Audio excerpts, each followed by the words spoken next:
Now let's talk about what is outsourcing. It is the practice of contracting out certain business functions or processes to external service providers rather than performing them in-house. This strategy can help the organization to reduce cost, improve efficiency, and focus on their core competencies. For example, Apple Incorporated designs its products, such as iPhones, iPads, and MacBooks, in-house, but it outsources the manufacturing and assembly processes to third-party companies, primarily in China. The benefits of outsourcing for Apple are as follows. First is cost efficiency. Apple reduces labor and production costs significantly.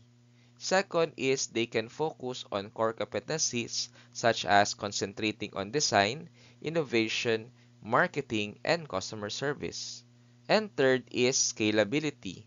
It allows to scale production up or down based on demand without the need to invest in manufacturing facilities. Thank you and happy learning.